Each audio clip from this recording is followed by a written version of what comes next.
ในตอนบ่ายของวันที่27มังกร2026อยู่ที่สโมสรแขวงได้เผยแพร่ผลสำเร็จกองประชุมใหญ่ผู้แทนแม่หญิงลาวทั่วประเทศครั้งที่9ขึ้นโดยเกียรติเผยแพร่ผลสำเร็จกองประชุมของท่านนางพันจินดาเลงสวัสดิ์รองประธานคณะบริหารงานศูนย์กลางสหพันธ์แม่หญิงลาว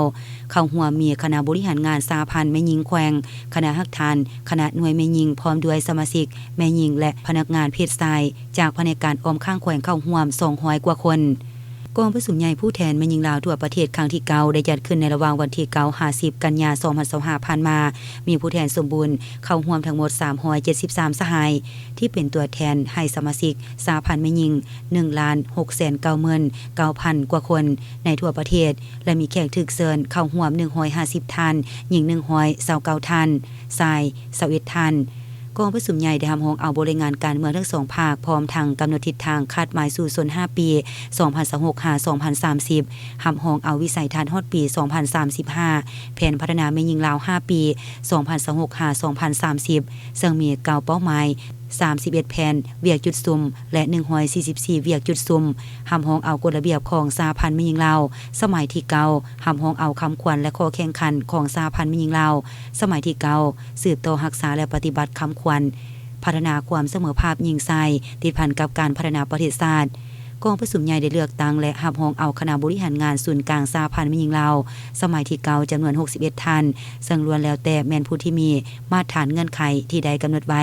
ซึ่งประกอบด้วยผู้เก่าผู้ใหม่ผู้อาวุโสผู้กลางและผู้หนุ่มแน่น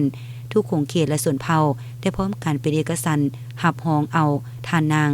อาลีวงนอบุญธรรมเป็นประธานคณะบริหารงานศูนย์กลางสหพันธ์แม่หญิงลาวและรองประธาน3ท่านคือท่านนางธรรมาเพชรวิไสท่านนางพันจินดาเลงสวัสดิ์และท่านนางผาสุกวงวิจิตรได้เป็นเอกสารกันหับห้องเอาท่านนางผาสุกวงวิจิตรเป็นประธานคณะกรรมการศูนย์กลางสหพันธ์แม่หญิงลาวท่านนางผู้คำขัดสว่างเป็นรองประธานคณะกรรมการและกรรมการกรรมการ2ท่านกองประชุมใหญ่ได้ฟังการอบรมของสหายบุญทองจิตมณีกรรมการกรมการเมืองศูนย์กลางภาคผู้ประจำการคณะเลขาธิการศูนย์กลางภาครองประธานประเทศแห่งสาธารณรัฐประชาธิปไตยประชาชนลาว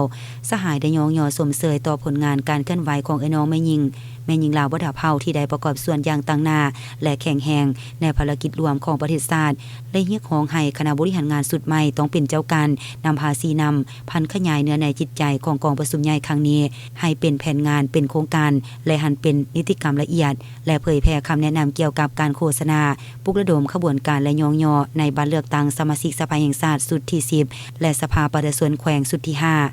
เผยแพร่การนำใช้กฎระเบียบสหพันธ์แม่หญิงสมัยที่9นำอีก